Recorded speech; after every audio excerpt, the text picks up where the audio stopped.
Hindi lang multa kundi posible pang ma-impound ang mga e-trike at e-bike na daraan sa mga national highway sa Metro Manila. Alinsunod yan sa ipinasang resolusyon ng Metro Manila Council. Nakatutok si Joseph Moro. Sa 20 pesos na pamasahe, mas murang alternatibong sasakyan ng mga e-trike. Kaya naman pinipilahan ng mga ito sa Taft Avenue na may sarili ng terminal. Sabi ng driver na si Tommy, mas marami raw kasing pasahero sa mga malalaking kalye katulad sa Taft. Lagi ako dumadaan dyan. Pero bilang na ang mga araw ni Tommy sa pagdaan sa mga national road. Kanina sa pulong ng Metro Manila Council o MMC na binubuo ng mga mayor sa Metro Manila, Metro Manila Development Authority o MMDA at iba pang mga ahensya ng gobyerno, ipinasa ang resolusyon na nagbabawal sa mga national road na hawak ng MMDA ang tricycle, e-trike at mga e-bike pati mga kuliglig. 19 ng mga kalian katulad halimbawa ng Recto, Quirino, Roas Boulevard at Taft sa Maynila, gayon din ng EDSA, Commonwealth Avenue sa Quezon City at SLEX. Ang resolusyon ipapasa DILG Memorandum Circular 2023-195 na nagbabawal na talaga sa mga tricycle, pedicab at motorized pedicab sa mga national roads sa buong bansa. Sabi ng MMC, napapanahon na raw na magkaroon ng regulasyon sa e-trikes at e-bikes na nauuso na pero hindi man lamang rehistrado sa Land Transportation Office o LTO at ginagamit ng mga hindi lisensyadong driver. Noong isang taon, lampas 500 ang naaksidente mga e-trike at e-bike. May mga videos pa tayo kanina kung saan mukhang grade school na bata ay nagmamaneho ng isang e-trike sakay ang ibang bata din. Sa mga lalabag sa resolusyon, 2,500 pesos ang multa. At bukod dito, kung walang driver's license na nagmamaneho nito, ay i-impound ng sasakyan.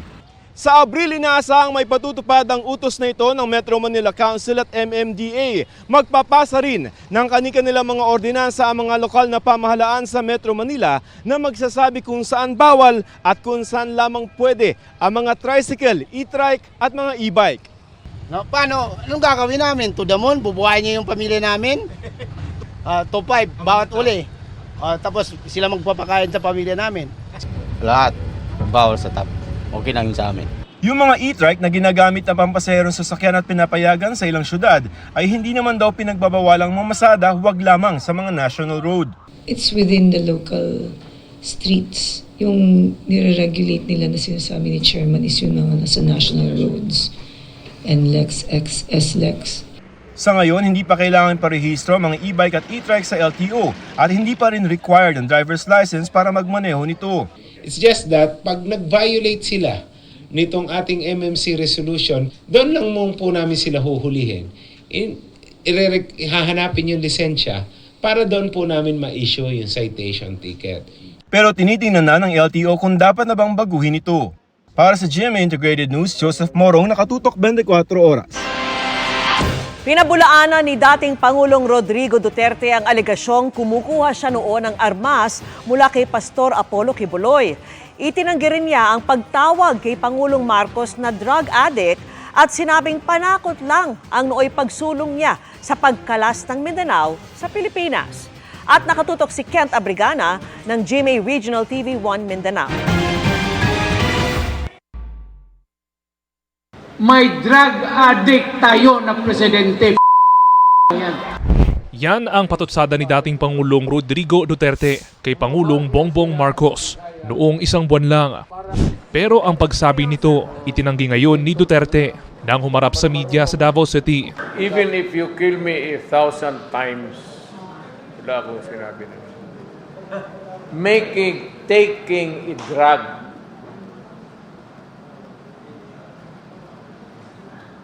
pero kung sabihin mo, addict, wala akong sinabi na ganun. Patayin ako ni Marcos niyan, maawa ka naman sa akin. Matanda na ako. At matapos umani ng batikos ang kanyang kontrobersyal na pahayag na pagsusulong ng secession o pagkalas ng Mindanao sa Republika ng Pilipinas, bumawi rin si Duterte. Panakot lang daw ang kanyang sinabi. Pang-atik lang yun, ano ka ba? kung hindi mo ganunin kasi yung mga taga-Maynila, parang sipain mo yung paa, adrip. Hindi lang ikaw ang Pilipino. I would repeat it now and forever. I do not want my country dismembered.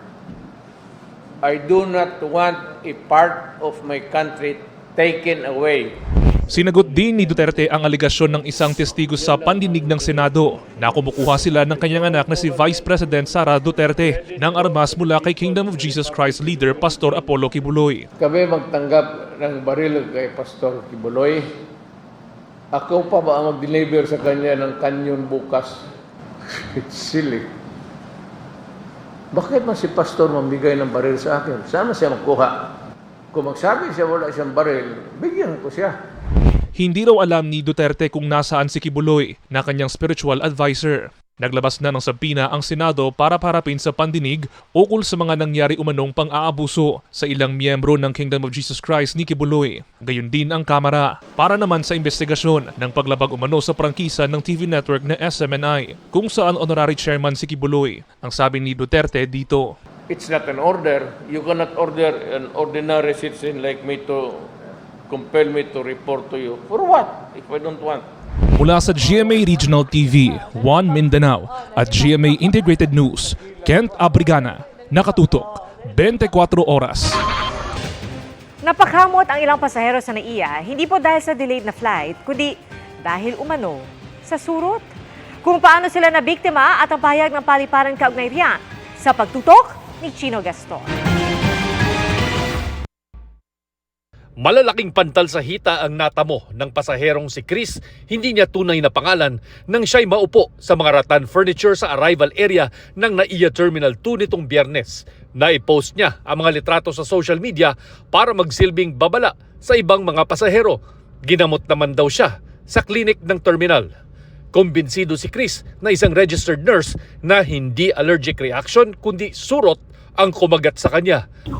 May ano pa daw, investigation, ganyan. But I know for sure surot. Noong February 9 naman, habang sinusundo ang kanyang pinsan, napaupo sa mga metal bench ng NAIA Terminal 2 si Crisel.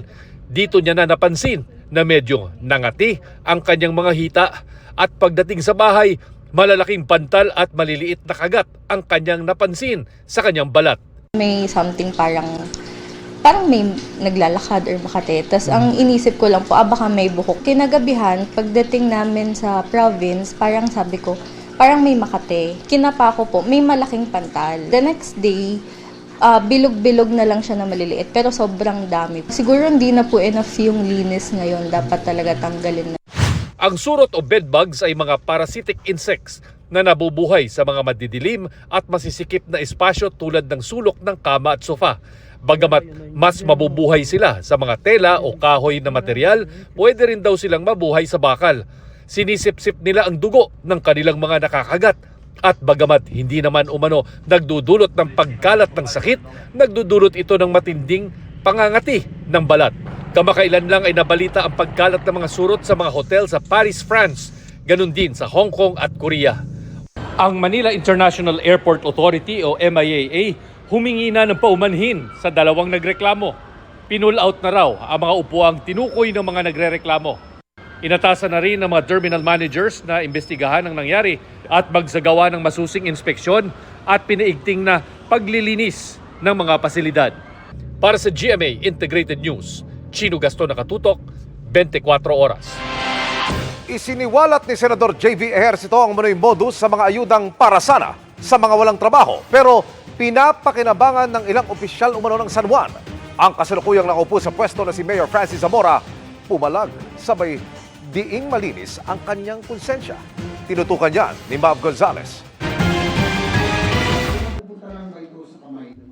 Sa privilege speech ni Senator J.V. Ejercito, ipinakita niya ang video ng isang taga San Juan City na nilapitan umano ng staff ng isang konsehal ng San Juan. Binigyan daw siya ng transaction code para maklaim ang ayuda mula sa Department of Labor sa ilalim ng TUPAD program. Staff po siya ni Paul Arcadi. Ngayon po, ang sabi sa amin, pag na-withdraw na namin yung pera, 1,000 na daw yung kukunin namin. Yung 6,500 daw ibigay sa kanila para daw yun sa kay Mayor. Ang 7,500 pesos na ayuda naging 1,000 pesos na transfer fee. Ang 6,500 pesos naging cash in ng mga galit na politiko tulad ni Mr. Mayor at Mr. Councilor. Hindi nga ito simpleng kickback, remittance na po ito.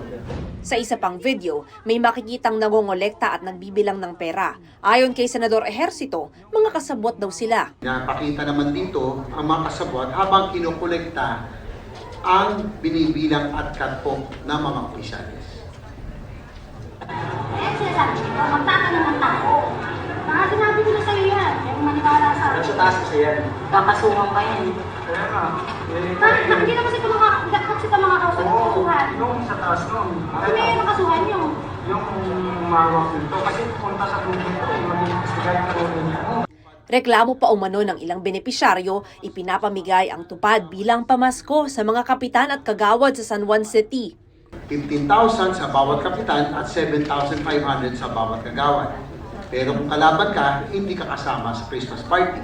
Ang kailangan na gawin, magbigay ng pangalan at sila po ang tatayong beneficiaries. Pero yun po ang ginagawang pamasko.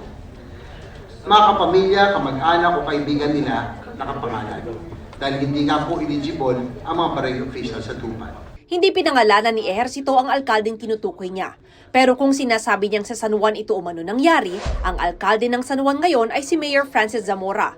Nang aming kunan ng kanyang pahayag, sinabi ni Zamora na nang kanyang i-check, 2 taon na raw ang ipinakitang video. Gaano ka valid ang mga video na yon? Hindi na nga natin alam saan po sila nanggaling, sino ho ba sila. No, it was never identified who these people are. That is why I'm inviting them to come to my office in the presence of the PNP, the NBI, DOLE, and the SWD so that the national government agencies can validate. Dagdag ni Zamora, hindi rin daw kontrolado ng local government units ang sweldo mula sa tupad. Malinis daw ang konsensya niya at sasagutin niya lahat ng issue. Nakausap naman ng GMA Integrated News sa cellphone si Councilor Artadi. Sabi niya, wala siyang kinalaman sa nangyari at wala ring utos mula sa kanya. Luma na rin daw ang video na kuha ng dati raw niyang staff. Umamin daw ito sa kanyang nagalaw nito ang pera dahil gipit daw ito. Para sa GMA Integrated News, Mav Gonzalez, nakatutok, 24 oras. Good news po para sa mga senior citizen. Inaprubahan na po ng DTI ang dagdag diskwento para sa mga grocery at prime commodities. Kung magkano at kailan yan ipatutupad, alamin po sa pagtutok ni Sandra Aguinaldo. Hindi raw gaanong nararamdaman ni Ale Zafe ang 5% senior citizen discount sa ilang grocery items at iba pang prime commodities. May cap kasi na 1,300 pesos ang weekly purchase ng senior citizens kaya sa ngayon hanggang 65 pesos kada linggong discount lang ang pwede nilang makuha sa basic necessities and prime commodities. Sa isang press statement, sinabi ni Speaker Martin Romualdez na pumayag ang Department of Trade and Industry o DTI sa kahilingan niya na itaas sa 125 pesos kada linggo o 500 pesos kada buwan ang discount ng senior citizens para sa groceries at prime commodities. Kinokonsulta pa raw ng DTI ang mga stakeholders nito pero posibleng mapatupad ito bago matapos ang Marso. Ikinatuwa ni Ale ang dagdag na discount lalo't nagpapaaral pa raw siya ng 2 anak sa kolehiyo.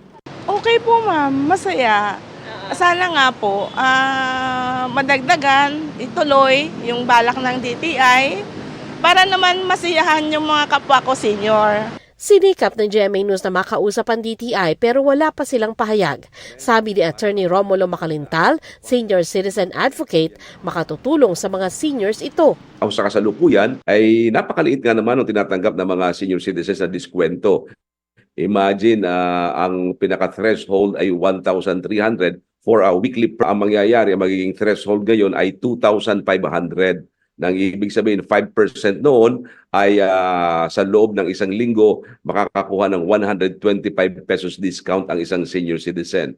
Ayon sa statement ni Romualdez, ilan sa mga items na kabilang sa 5% discount ang bigas, mais, tinapay, karne, isda, manok, itlog, cooking oil, asukal, gulay, prutas at iba pa.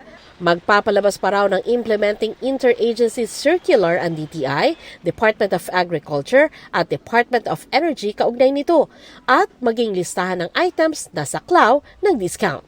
Para sa GMA Integrated News, Sandra Aguinaldo, nakatutok, 24 oras. Ang Mabuhay Lanes na inaasahang magpapaluwag ng EDSA ang inikutan naman ng MMDA. Kabilang sa mga hinulit sinita, mga jeep na ginawang garahe ang loading at unloading area, pati barangay hall na sinakop na ang bangketa. Nakatutok sina Mark Salazar at Oscar Oida. Nagulanta ang ilang jeepney driver sa Commonwealth Avenue, Quezon City nang sa gitna ng kanilang pamamahinga, pinaguhuli sila ng mga tauhan ng MMDA. Ang bahaging yun daw kasi ng Commonwealth, ginagawang garahe ng ilang pampasaherong jeep. Instead of being a loading and unloading area, ginagawan lang garahe. Walang mga driver at maabutan natin sa bangketa na either nagkakainan. Sa isa pang bahagi ng Commonwealth Avenue, huli rin ang ilang jeepney driver dahil sa illegal loading at unloading. Una nang sinuyod ng MMDA Strike Force ang Mabuhay Lanes mula Quezon City hanggang Maynila. Sa E. Rodriguez Sr. Avenue sa Quezon City, ilang sasakyan na ang nasampulan. May mga natikitan. Nahatak pa ang jeep na ito. Pinagkukuha rin ng mga upuan at mesa ng mga karinderyang nakapwesto sa bangketa. Di rin nakaligtas ang gasoline tanker na ito na katatapos lang umanong mag-unload sa naturang gasolinahan. Nagkarga kayo, dapat umalis kayo pagkatapos magkarga, hindi iniwan dyan. Sa Maynila, natsyempohan naman ang ilang delivery rider na nag-aayos ng kanilang mga parcel sa bangketa. Inaayos naman po namin kagad sir pagkababa, inaayos na po kagad. Sinasampan na po kagad namin. Pero alam yung mali. Opo sir. Hindi naman po masama maghanap buhay. Everyone needs to make a living. But we have to put it sa tamang lugar at sa legal na paraan. Ang resulta, nahatak tuloy ang mga pang-deliver nilang tricycle. Sa Maynila pa rin, pati barangay hall na ito na nasa bangketa na ang ilang mga gamit nasita rin. Paliwanag nila, napakaliit ng kanilang tanggapan. May nakausap na na mga pwedeng mag-sponsor kung mayroong public land. Pwedeng tayuan, kaso pa wala naman kaming nangungupahan lang kami. Inikutan din ng GMA Integrated News ang bahagi ng Nueva Ecija Street sa gilid ng mall sa North Ed sa Quezon City. Ang tumambad sa amin, mga pedestrian na naglalakad sa kalsada kasama ng mga dumaraang sasakyan. Okupado kasi ng mga mesa ang bangketa para sa alfresco dining experience. May bahagi rin ng bangketa na puno ng iba't ibang street food carts. May roadside parking area din para sa mga motor ng customer. Problema ito ng dalawang barangay na parehong may claim ng jurisdiction sa Nueva Ecija Street. Ang barangay Ramon Magsaysay, malimit daw magpa-clearing operation sa Nueva Ecija Street. Nung isang linggo ang pinakahuling clearing ops, pero bumabalik din ang mga vendor. Ang barangay Santo Cristo naman, idinadaan na lang sa flyers ang paalalang illegal ang road obstructions. We really balance everything. Nakatali na rin talaga yung kamay namin. Diba? Siyempre, paano din naman sila nga hanap buhay. And on the other side, we have to follow certain laws and ordinances. Nahirap talaga. Damn if you do, damn if you don't. Ang problema raw ng Nueva Ecija Street ay gaya ng problema ng maraming kalye sa Metro Manila. Maliit ang espasyo para sa maraming tao at negosyo. Para sa GMA Integrated News, Mark Salazar. Oscar Oida, nakatutok, 24 oras. Ahead sa kanilang 10th year anniversary, wedding anniversary sa December, ang special gift na natanggap ng Kapuso Power couple na sina Dingdong Dantes at Marian Rivera mula sa isang kaibigan. At may update din sa comeback sa GMA Prime ng Kapuso Primetime Queen. Yan ang chika ni Nelson Canlas. 9 years nang happily married ang Kapuso Primetime King and Queen na sina Dingdong Dantes at Marian Rivera. At ang samahan ng power couple, mas lalo raw tumatatag dahil na rin sa kanilang mga anak na sina Zia at Sixto. December 2014 naganap ang pinag-usapan at inabangang wedding ng dalawa at ang feels ng kanilang palitan ng I do. Tila nanumbalik daw dahil sa memorable anniversary present na natanggap nila. Ang best friend kasi ni Dong na si Mark Rocha Padernal na isang visual artist, ipininta ang portrait ng wedding day ng Dong yan. Ang timeless piece, diretso raw sa kwarto ng Dongyan na magsisilbing constant reminder ng kanilang special day. Gagayan ko siya.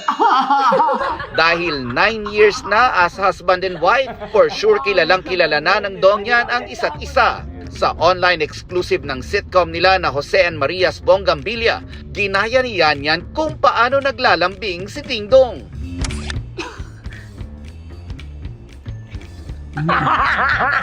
Parang aso naman yan. Ganun ka naman talaga. Yo. Saka siya naman. Pet? Parang magkakasiraan kami pagkatapos nito. Sige. Si Maria naman, kung may nagawang kasalanan, Ay, wala. Kasalanan ba ito? What? Wala. Grabe siya. Wala akong maalala. Sige, save na lang. ang kulitan na yan, ilan lang sa mga mapapanood tuwing Sabado sa sitcom ng dalawa. Pero di lang dyan mapapanood ang kakulitan ni Marian, kundi pati na rin sa kanyang pagbabalik sa GMA Prime series, ang family drama na may guardian alien. Gaganap si Marian bilang isang alien na mapapadpad sa lupa. Pero sikreto raw muna kung paano siya magiging parte ng pamilyang makakasama niya. Super excited na ako na ipalabas, pero syempre marami pa kaming dapat kunan. Pero napanood ko yung first draft na first taping day na parang pilot namin. Sobrang happy ako. Malapit daw sa puso ni Yan Yan ang tema ng serye na tatalakay sa pagmamahal ng magulang sa isang anak at kung paano mapapagtagumpayan ng pamilya ang bawat pagsubok sa pagsasama-sama. Sabi ko nga ang ganda kasi pangbata talaga siya. Kwentong pangbata na talagang mamahalin ng mga bata. At ito talaga yung masasabi kong kayang-kaya at dapat panoorin ng mga anak ko. Makakasama ni Marian sa My Guardian Alien, sina Gabby Concepcion, Max Collins, Gabby Eigenman, at Rafael Landicho. Nelson Canlas, updated sa Showbiz Happenings. And that's my chika this Wednesday night. Ako po si Iya Arellano. Miss Vicky, Miss Pia, Emil. Thank you, Iya. At yan ang mga balita ngayong Miyerkules. Ako po si Vicky Morales. Ako po si Pia Arcangel para sa mas malaking misyon. Para sa mas malawak na paglilingkod sa bayan, ako po si Emil Sumangil. Mula po sa GMA Integrated News, ang News Authority ng Pilipino, nakatuto kami 24 oras.